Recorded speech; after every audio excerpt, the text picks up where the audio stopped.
오늘 7장 6장부터 8장까지 이어지는 긴 본문 가운데 7장의 10절부터 13절 말씀을 특별히 주제 말씀으로 뽑아서 봉독해 드렸습니다. 여러분, 오늘 본문은 아가서입니다. 이미 지난주부터 우리가 매일 성경 본문으로 이 아가서를 말씀을 함께 나누고 있습니다. 여러분들도 말씀을 읽으면서 아시겠지만, 느끼고 계시겠지만, 아가서 말씀은 참 묵상하기 난해합니다. 어렵습니다. 이걸 그냥 남녀의 사랑 이야기로 보고 소설 이야기로 생각하면 뭐 그렇게 어려울 이야기도 아닙니다. 하지만 이 말씀을 우리는 성경으로 이해하고 성경으로 읽고 있고 또 이 말씀을 통해서 우리가 삶을 묵상하려 하니까 참 어렵습니다. 본문이 어떻게 읽어야 되는지, 이 원초적이고 어떻게 보면 화려한 이 본문들의 말씀을 읽으면서 하나님의 뜻을 발견하려 하니까 쉽지 않은 것이 사실입니다. 그리고 저처럼 이렇게 미혼남, 이 총각 이 말씀을 또 전하기에는 더욱 그런 것 같습니다. 그래서 오늘 본문을 제가 이 설교를 할 때에는 다른 설교자분들은 결혼 이야기도 하시고 또 어떻게 보면 결혼으로 인해서 어떤 다툼 이야기도 나누고 하시는 것을 제가 함께 들었는데, 저는 결혼 이야기는 좀 할 수 없으니 빼고 이 오늘 본문에서 결혼 이야기를 좀 빼고 하나님과 우리의 관계, 하나님과 우리의 이야기로 오늘 본문을 좀 더 관계적인 측면에서 바라보기 원합니다. 다른 설교자분들을 통해서도 분명히 들으셨을 것입니다. 아가서는 그저 사랑 이야기가 아니라 이 아가서가 지금까지도 성경의 한 본문으로서 흔들리지 않는 권위를 갖는 것은 이 본문 가운데 분명히 하나님과 성도의 이야기가 담겨져 있기 때문입니다. 그것을 알레고리적이다라고 얘기합니다. 속뜻이 숨겨져 있다. 우리가 읽기로는 그냥 남녀의 사랑 이야기 같은데 말씀을 읽으면 읽을수록 그냥 남녀의 이야기가 아니라 왠지 하나님과 나의 이야기 같다라는 생각을 하게 되기 때문입니다. 특별히 이 7장 본문이 더욱 그렇습니다. 이 7장 말씀을 보면 읽으면 읽을수록 이것이 그저 남녀의 이야기가 아니라 하나님과 성도의 이야기구나라는 것을 깨달을 수 있습니다. 먼저 오늘 본문 7장을 살펴보기 전에 5장과 6장 이야기를 잠깐 간단하게 살펴보기 원합니다. 여러분, 5장을 여러분들 기억하실 줄 믿습니다. 5장 이야기를 살펴보면 어쩌면 아가서 1장과 8장까지의 본문 가운데 가장 재밌는 본문이 5장인 것 같습니다. 다른 본문들의 이야기는 사실 사랑 이야기, 고백하는 이야기가 많이 담겨져 있는데 5장에서는 사뭇 분위기가 달라지는 것을 볼 수 있습니다. 5장 1절은 이 남자 주인공이 친구들의 혼인 잔치를 벌이고 친구들에게 같이 술을 마시자, 잔치를 벌이자라는 내용이 나옵니다. 그리고 5장 2절에서는 이제 여인이 이제 말을 하기 시작하는데, 마치 늦게까지 친구들과 술 마시고 온 이 남자 주인공에게 아내가 대하는 모습과 같은 모습처럼 행동하는 것을 볼 수 있습니다. 남자가 찾아와서 여자에게 문을 두드리면서 문을 열어달라라고 얘기하는데, 이 여자 주인공이 어떻게 하죠? 선뜻 일어나서 문을 여는 것이 아니라 3절에서 이렇게 기록되어져 있습니다. 내가 옷을 벗었으니 어찌 다시 입겠으며 내가 발을 씻었으니 어찌 다시 더럽히겠느냐마는 라는 말씀이 있습니다. 이 망설이는 모습이 나옵니다. 여자가 남자 주인공이 와서 남자가 문을 두드리는데도 문을 활짝 열어주는 것이 아니라 이렇게 내가 잘 준비를 다 하고 누웠는데 나가서 그 문을 열어야겠느냐라는 그런 말씀이 나옵니다. 약간 민기적거리고 게을러 보이는 모습이 나옵니다. 우리가 이 상황을 생각해 보면 조금 이해도 될 것 같습니다. 그 늦은 밤에 남자가 찾아왔으니까, 자려고 잘 준비도 다 했는데 남자가 찾아왔으니까 좀 민기적거리면서 늦게 문을 열 수도 있지 않겠느냐라고 우리가 생각해 볼 수도 있습니다. 이렇게 문을 늦게는 연 결과는 어떻게 됐죠? 6절 말씀에 보면은 내가 내 사랑하는 자를 위하여 문을 열었으나 그는 벌써 물러갔네. 그가 말할 때 내 혼이 나갔구나. 내가 그를 찾아도 못 만났고 불러도 응답이 없었노라. 문을 늦게 열었더니 남자가 어떻게 됐죠? 사라졌습니다. 남자가 더 이상 갑자기 보이지 않게 되었습니다. 네, 이렇게 남녀 가운데 다툼 이야기가 5장 가운데 나옵니다. 우리가 이 얘기를 했을 때, 이 본문을 읽었을 때 남자가 너무하네, 줘야지 밤늦게 찾아왔는데 그걸 못 기다려주고 사라졌네라고 생각할 수도 있습니다. 우리가 현대적인 감정에 생각해 보면 그렇게 생각할 수도 있습니다. 하지만 당시 문화적으로 생각하면 그렇지 않습니다. 2절 말씀을 보면은 이렇게 되어 있습니다. 2절 말씀을 다시 보면 내가 잘지라도 마음은 깨었는데 나의 사랑하는 자의 소리가 들리는구나. 문을 두드려 이르기를 나의 누이 나의 사랑하는 나의 비둘기 나의 완전한 자야 문을 열어다오. 내 머리에는 이슬이 내 머리털에는 밤이슬이 가득하였다 하는구나. 지금 여자가 듣기로는 남자가 이제 문을 열어달라고 얘기하면서 내가 머리에 이슬이 지금 다 젖었어요 라고 말하는 것을 볼 수 있습니다. 여자는 그 소리를 들었어요. 남자가 밤늦게 찾아왔다는 것. 밤늦게 찾아왔다는 것. 여러분 지금도 밤늦게 어디 가려면 참 위험하죠. 우리나라는 그래도 안전하지만 다른 나라들을 생각하면 어떨까요? 밤 10시 넘어서 다른 나라에서 해외여행 가신 분들은 알겠지만 이동하는 거 굉장히 위험합니다. 근데 당시 고대 사회에서는 더욱 그랬을 것입니다. 가로등도 없고 밤 깜깜한 가운데 이동해서 여자를 만나러 갔던 이 남자의 모습은 그만큼 여자를 사랑했기 때문에 그 밤중에 여자를 찾아간 것이었습니다. 그리고 고대 근동 지방은 밤 가운데 이슬이 내립니다. 그래서 이 남자가 이슬로 홀딱 젖은 상황이었습니다. 그 옷도 다 젖고 머리도 다 젖고 그 상황 가운데 여자를 찾아왔던 그 모습은 여자를 귀찮게 하려고 했던 모습이 아니라 정말 너무나 사랑하는 마음으로 여자를 찾아왔던 것을 우리가 볼 수 있습니다. 헌신적인 사랑으로, 열정적인 사랑으로 남자가 여자를 찾아왔다는 것입니다. 그런데 그 모습을 본 여자가 어떻게 했다는 거죠? 민기적거리고 그 남자를 위해서 문을 활짝 열어준 것이 아니라 게으른 모습을 보였다는 것입니다. 그래서 5장 가운데는 다툼의 이야기가 살짝 이렇게 나타나는 것입니다. 우리가 이렇게 막 사랑의 이야기를 들을 때 서로 싸운 이야기를 들으면 막 흥미가 생기잖아요. 그 5장을 봤을 때도 우리가 더 이 말씀이 눈이 즐겁고 뭔가 이제 어떤 이야기가 있을까 막 이렇게 5장을 읽게 되는데 사실 이들의 싸움의 이야기는 다툼의 이야기는 그리 길게 가지 않습니다. 6장에 가서 바로 남자가 다시 여자를 찾아옵니다. 그래서 6장 8절에 보면 이렇게 얘기합니다.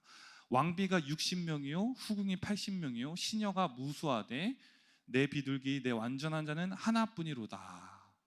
그러면서 왕비와 후궁들도 그를 칭찬하는구나라는 말을 하는 것을 볼 수 있습니다. 이 남자가 찾아와서 내 모든 왕비들과 후궁들이 당신을 찬양합니다. 당신 여주인공을 향해서 당신이 제일입니다. 당신이 제일 아름답습니다 라고 말하는 것을 볼 수 있습니다.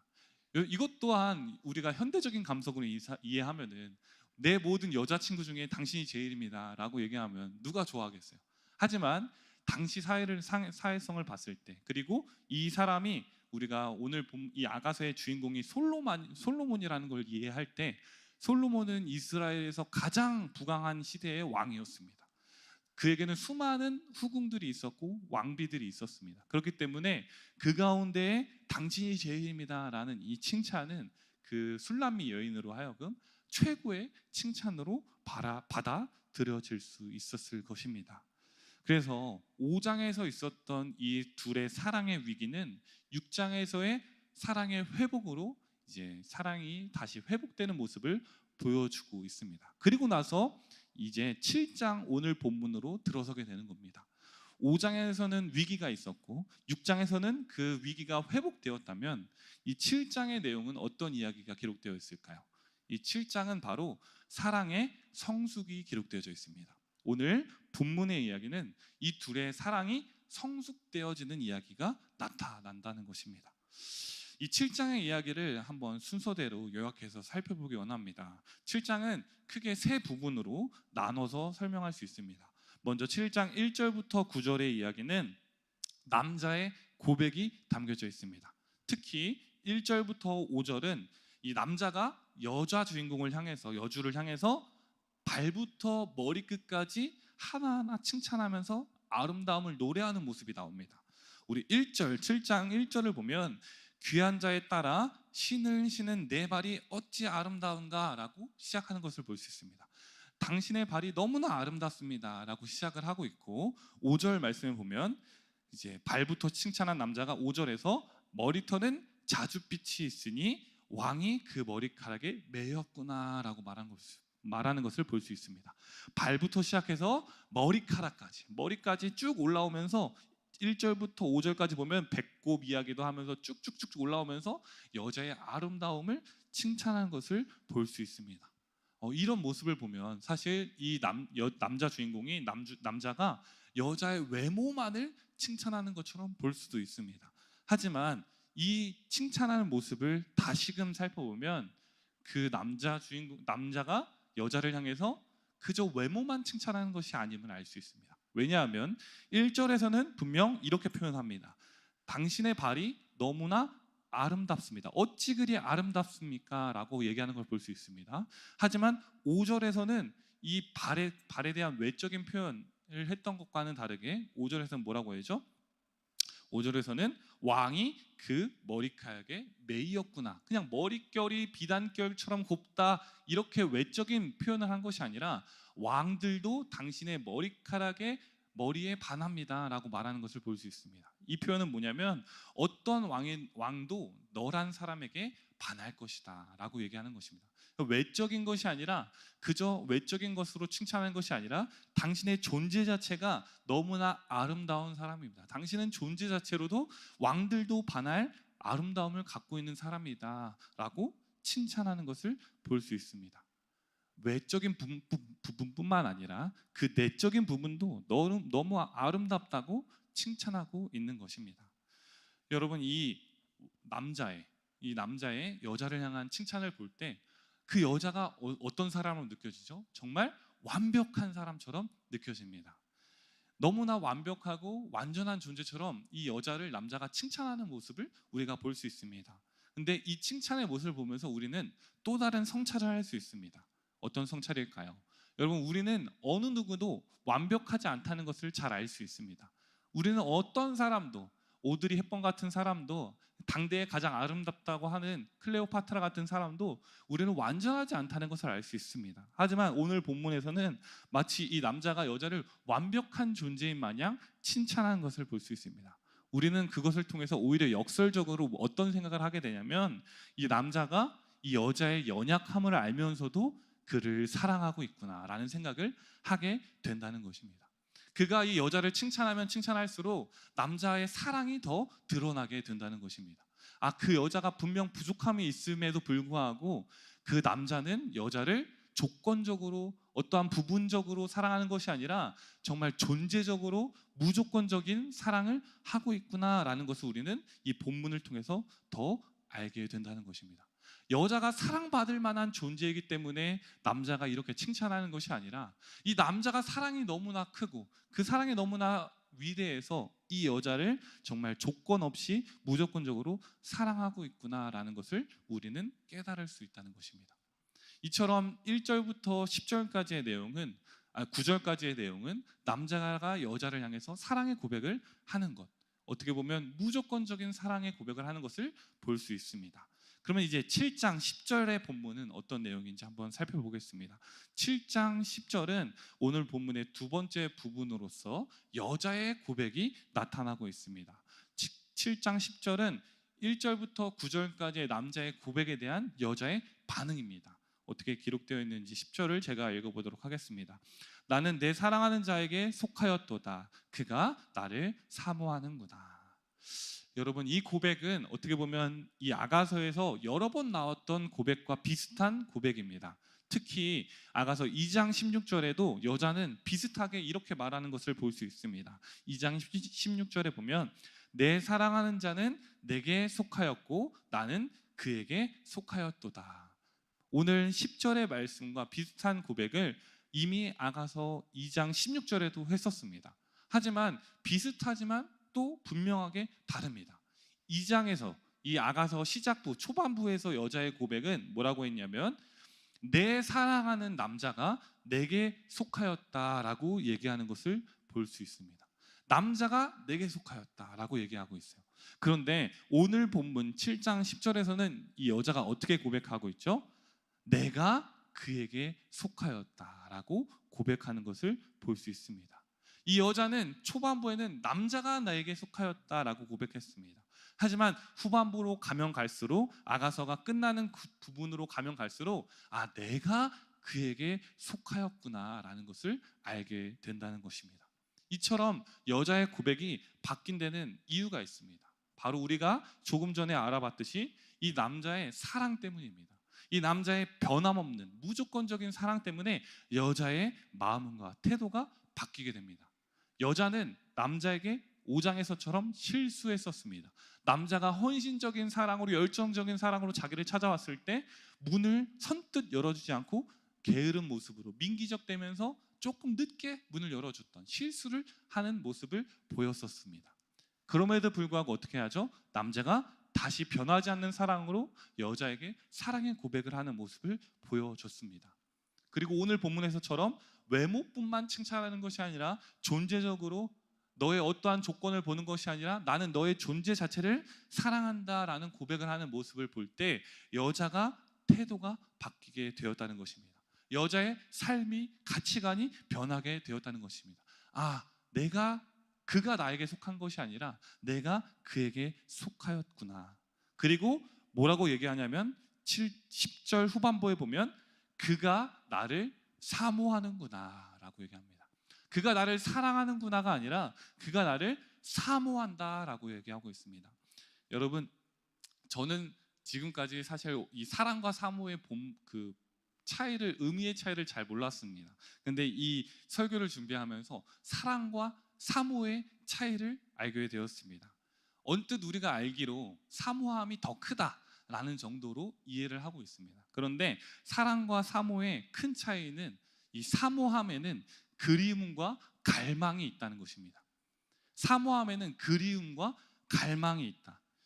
여러분, 쉽게 생각하면 사랑은 함께 하고 싶은 마음입니다. 그런데 이 사모함은 뭐냐면 그 함께 하는 가운데에서도 그 관계가 더욱 깊어지고 싶다는 갈망, 그리움이 있다는 것입니다.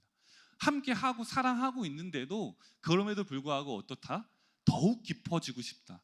더욱 갈망한다. 그 대상에 대해서 내가 끊임없이 알고 싶어하는 마음이 바로 사모함이라는 것입니다. 그래서 사모함이 없는 사랑은 식어질 수밖에 없습니다.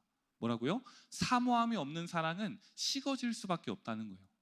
사모함이 있을 때 우리는 사랑이 계속해서 이어질 수 있다는 것입니다.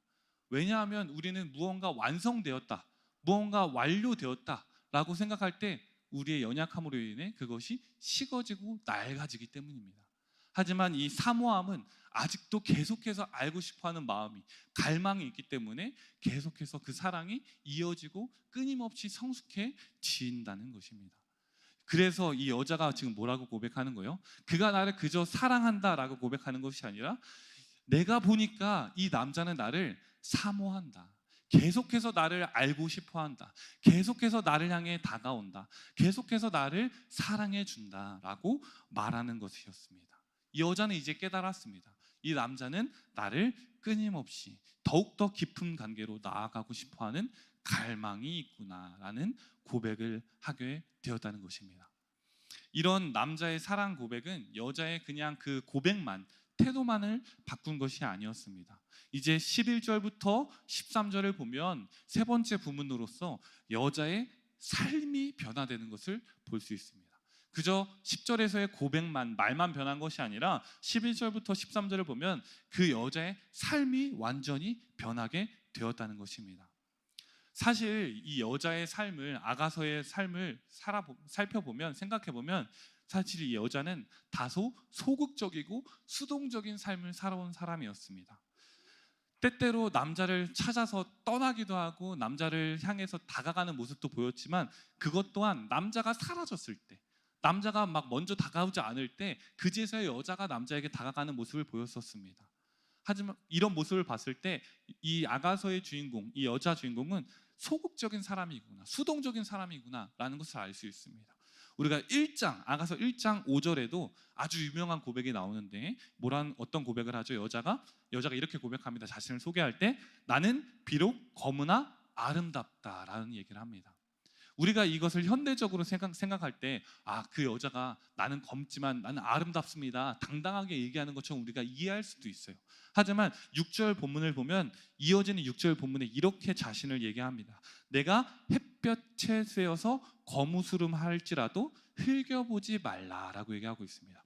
이 얘기를 보면 뭐예요? 내가 햇볕에 일을 하면서 햇볕에 이 살이 좀 탔지만 그럼에도 나를 무시하지 말라, 그럼에도 나를 비웃지 말라 얘기하는 모습을 볼 수 있습니다. 이 얘기를 통해서 알 수 있는 건 뭐예요? 이 여자가 조금 자격지심이 있고 내 검은 피부에 대해서 다른 사람들이 비웃을 것에 대한 약간 수동적이고 소극적인 태도로 말하는 것을 볼 수 있습니다. 또 5장에서도 이 여자가 어떻게 해요? 남자가 다가왔을 때 우리가 좀 전에 나눴던 것처럼 막 적극적으로 나서서 하는 것이 아니라 좀 수동적으로, 좀 소극적으로 좀 기다렸다가 나가볼까? 이런 모습을 보이는 것을 우리가 볼 수 있습니다. 이처럼 아가서의 여자 주인공, 이 여자의 모습은 조금은 수동적이고 소극적인 모습이었습니다. 하지만 이 7장 10절에서부터 7장 11절, 12절, 13절에 나오는 여자의 모습은 이제 달라집니다. 적극적이고 또 이제 그 사랑을 향해서 진취적으로 나아가는 모습이 나온다는 것이죠. 우리 11절, 12절을 보면 여자가 이렇게 고백합니다. 내 사랑하는 자야, 우리가 함께 들로 가서 동네에서 유숙하자. 우리가 일찍이 일어나서 포도원으로 가서 포도음이 돋았는지 꽃술이 퍼졌는지 석류꽃이 피었는지 보자. 거기에서 내가 내 사랑을 내게 주리라. 이제 여자가 적극적으로 남자에게 사랑을 표현하고 있습니다. 먼저 데이트 신청을 하고 내가 내 사랑을 너에게 주겠다 막 얘기하는 것을 볼 수 있습니다. 그리고 13절에서도 뭐라고요? 내가 준비한 옛것과 묵은 것과 새것 선물들이 있다. 내가 그 모든 것을 당신에게 주겠다라는 얘기를 하는 것을 볼 수 있습니다. 여자의 삶의 고백뿐만 변한 것이 아니라 삶의 태도도 완전히 변한 모습을 우리가 볼 수 있습니다. 이제 이 여자는 적극적이고 자발적으로 사랑을 하는 모습을, 사랑을 표현하는 존재로 변화된 것을 볼 수 있습니다. 이처럼 이 7장은 이 사랑의 성숙의 모습이 나타납니다. 사랑의 성숙, 이 여자의 사랑도 변화되어지고 성숙되어지는 모습이 오늘 본문 가운데 나타나고 있다는 것입니다. 그렇습니다. 오늘 본문은 5장에서의 사랑의 위기, 6장에서의 사랑의 회복에서 이어지는 사랑의 성숙의 이야기가 담겨져 있습니다. 하지만 이 이야기는 여러분들도 이 이야기에 대해서 들으면서 아실 수 있다시피 단순히 남자와 여자의 사랑 이야기가 아닙니다. 우리가 이 이야기를 들으면 들을수록 우리는 분명하게 드러나는 것이 있습니다. 그것이 뭐예요? 이 본문 이야기가 하고 있는 하나님과 성도의 관계에 대한 이야기입니다. 하나님을 믿게 된 성도의 그 신앙생활의 모습과 닮아 있다는 것입니다. 여러분, 아가서의 여주인공이 겪은 사랑의 위기와 회복, 그리고 그 성숙의 이야기는 우리의 믿음 성장과 우리의 신앙생활과 참 많이 닮아 있다는 것입니다.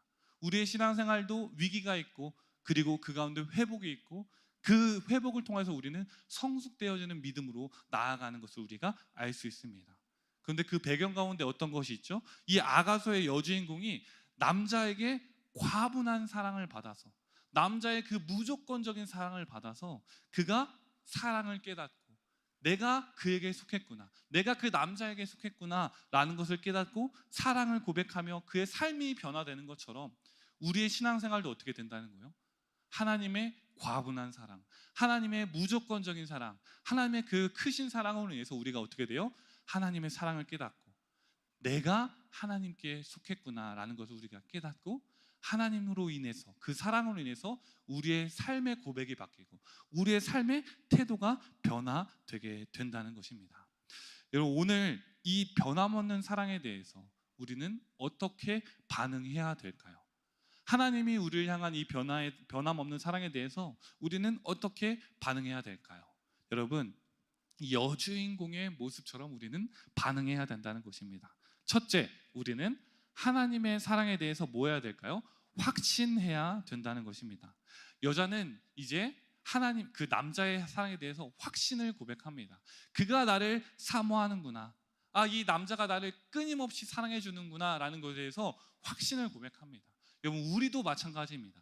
하나님께서 우리를 향해 끊임없이 사랑을 고백하시고 우리에게 사랑을 보여주실 때 우리도 또한 어떻게 해야 된다? 하나님을 향한 확신, 그 사랑의 확신을 고백해야 한다는 것입니다. 그리고 우리가 이 사랑의 확신을 고백할 때 우리는 여자가 그 남자에게 속했다라고 고백하는 것처럼 우리도 하나님께 속한 존재구나, 내가 누구의 것이다? 하나님의 것이구나 라는 것을 고백할 수 있습니다. 하나님께 속함을 우리가 깨닫고 고백하게 될 때, 나 또한 하나님께 속한 하나님의 자녀이고 하나님의 백성임을 우리가 고백할 수 있다는 것입니다. 우리가 이처럼 하나님의 사랑으로 인해서 하나님의 사랑을 고백하고 하나님의 것임을 고백하게 될 때 우리는 비로소 어떤 삶을 살게 될까요? 이 여자가 어떻게 돼요? 변화된 삶으로서 사랑을 고백하고 사랑을 전하고 사랑을 나타내는 삶을 살았던 것처럼 우리 또한 이 사랑을 확신하고 내가 하나님의 것임을 확신하게 될 때 비로소 우리의 삶이 변화되어서 우리 또한 사랑을 전하는 사랑의 통로의 삶을 살아갈 수 있게 된다는 것입니다. 우리가 하나님의 사랑을 확신하고 내가 하나님께 속했고 하나님이 나를 향해서 끊임없는 사랑을 부어주신다는 것을 우리가 믿게 되고 깨닫게 될 때 우리가 하나님께서 주신 사랑을 다른 사람에게 나누어주는 적극적이고 진취적인 사랑을 하며 살아갈 수 있는 존재가 된다는 것입니다.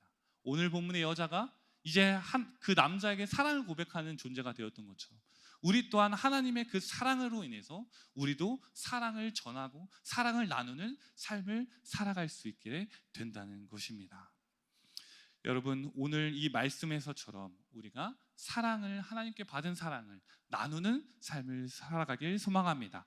요한일서 4장 17절부터 19절 말씀을, 이 너무나 귀한 말씀을 여러분께 쉬운 성경으로 읽어드리겠습니다. 하나님의 사랑이 우리 안에 완전해질 때 우리는 하나님께서 심판하시는 그날에 아무 두려움 없이 설 수 있을 것입니다. 우리에게 어떤 두려움도 있을 수 없는 것은 우리가 이 세상에서 예수님과 같아지기 때문입니다. 사랑이 있는 곳에는 두려움이 없습니다. 왜냐하면 완전한 사랑이 두려움을 내어 쫓기 때문입니다. 사람을 두렵게 만드는 것은 벌을 받을지도 모른다는 마음 때문입니다. 그러므로 두려움을 갖고 있는 사람은 사랑을 완성하지 못한 사람입니다. 하나님께서 우리를 먼저 사랑해 주셨기 때문에 우리도 사랑해야 합니다. 여러분, 이 본문 가운데 17절에 뭐라고 얘기하냐면 하나님의 사랑이 우리 안에 완전해질 때라고 얘기하고 있습니다. 하나님의 사랑이 우리 안에 완전해질 때 우리는 비로소 뭐 할 수 있다? 사랑할 수 있다. 하나님이 먼저 우리를 사랑해 주셨다라는 이 가볍고도 분명한 진리를 선포하고 있습니다. 여러분, 말씀을 마치겠습니다. 오늘 말씀을 통해서 깨닫는 것은 무엇입니까? 오늘 이 자리 가운데 하나님의 사랑에 대해서 혹시나 아직도 의심하고 계신 분이 계시다면, 아직도 그 믿음이 흔들리고 있는 분이 계시다면 이 시간 하나님의 사랑을 간절히 구하시길 소망합니다. 첫사랑을 회복하게 해달라고 다시 한 번 더 하나님께 기도함으로 나아가길 소망합니다. 내 안에 주님의 사랑이 가득 충만하게 하게 해달라고, 그리고 그 사랑의 확신이 흔들리지 않게 해달라고 하나님께 간구하길 소망합니다. 그 가운데 하나님께서 여러분에게 그 사모함을 나타내 주시고 사랑을 확증시켜 주실 것입니다. 또한 만약에 내가 지금 사랑의 통로로서, 사랑의 전달자로서, 사랑의 전도자로서 삶을 살아가지 못하고 있다면 하나님, 내 안에 사랑이 충만하게 하여 주셔서 내가 그 사랑을 전하는 사람을 살게 해달라고 기도하시길 소망합니다. 오늘 이 말씀처럼 여러분, 우리는 우리 스스로 사랑할 수 없습니다. 우리가 아무리 노력한다 할지라도 다른 사람을 스스로 사랑할 수 없습니다. 하나님이 우리 가운데 사랑을 부어주실 때, 우리 안에 사랑을 완성해 주실 때 우리는 비로소 다른 사람을, 가족을, 이웃을 사랑할 수 있음을 고백합니다. 인간의 정욕으로, 인간의 욕심으로 우리는 사랑할 수 없습니다. 하나님께 받은 사랑을 우리가 흘려보낼 때 우리는 그로 인해서 사랑할 수 있습니다. 하나님께 사랑을 받은 자의 삶을 살아가길 소망합니다. 하나님의 사랑이 우리 가운데 완성되어지길 소망합니다. 그로 인해서 사랑의 통로로서의 삶을 살아가는 우리 귀한 큰나무 성도 여러분 되기를 간절히 소망합니다. 우리 시간 함께 기도하시겠습니다. 사랑의 하나님 감사합니다. 오늘 아가서 7장 말씀을 묵상하면서 하나님의 변함없는 사랑에 대해서 다시 한 번 더 깨닫게 하여 주심 감사합니다. 우리를 향한 하나님의 사랑은 변함없으시고 무조건적인 사랑임을 다시금 고백합니다. 그 사랑이 우리의 삶을 변화시키고 우리의 믿음을 이끌어주기를 간절히 소망합니다. 하나님의 사랑을 통해서 우리의 믿음이 더욱더 성숙되어지게 하여 주시옵소서. 아버지, 우리의 변함없는 사랑을 우리에게 부어주셔서 하나님의 사랑을 통하여서 우리의 믿음이 흔들리지 않게 하여 주시고, 우리가 삶 가운데에서도 다른 이들에게 사랑을 전하고 주의 복음의 말씀을 전하는 축복의 통로, 사랑의 통로의 삶을 살아가는 우리 큰나무 성도 되기를 간절히 소망합니다. 오늘도 주의 사랑의 말씀을 기억하면서 이 사랑을 통하여서 사랑을 전하는 사랑의 전도자의 삶을 살아가는 오늘 하루 될 수 있도록 축복하여 주시옵소서. 감사드리며 예수님의 이름으로 기도드렸습니다. 아멘. 감사합니다. 오늘 아가서가 남녀의 사랑의 이야기인데 왜 이 말씀이 성경으로 채택되는지에 대해서 좀 느끼시죠, 그렇죠? 단순한 사랑이 아니라 하나님과 나 사이의 사랑의 전진이거든. 그래서 오늘 이 아가서에서 여러분이 많은 하나님과의 관계를, 여러분 자신을 돌아보는 여러분 됐으면 좋겠습니다. 이제 우리가 처음에 사랑이, 우리 예수님은 나에게 속했다, 예수님이 나에게 속했다는데 나중에 변하고 나면은 내가 그에게 속하는 쪽으로 이게 바뀌죠, 그렇죠? 하나님 나를 사랑한다는 끊임없는 속해지는 부분 가는데 그 사랑에 반해서 내가 이제 그에게 속해지는, 이게 결국은 주님 안에 들어가는 내가 그 사랑 때문에 너무 그 사랑이 너무 느껴져서, 이게 신앙의 단계거든요. 또 표현을 보면 그러잖아요. 우리가 사랑에 막 실강했다가 나중에는 그 뭐 신체도 막 보다가, 응? 나중에 동네 가서 살림도 차리고, 그게 뭐냐면 사랑의 외형에서 깊은 내밀한 세계로 들어간다는 거지.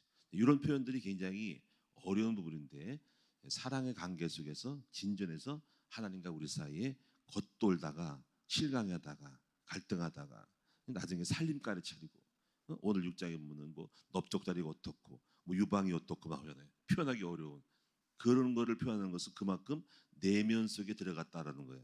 아주 좀 외설적인 것 같지만은, 그러니까 사랑의 이 내면의 전진이라는 거지. 그렇게까지 진행됐다는 거야. 동네 가서 같이 살림을 차리자. 그거는 굉장한 또 합한체가 나온다. 뭐 성적 관계를 맺는 약물을 먹는 합한체가, 그런 거를 표현하면 완전히 외설적이잖아, 그렇지?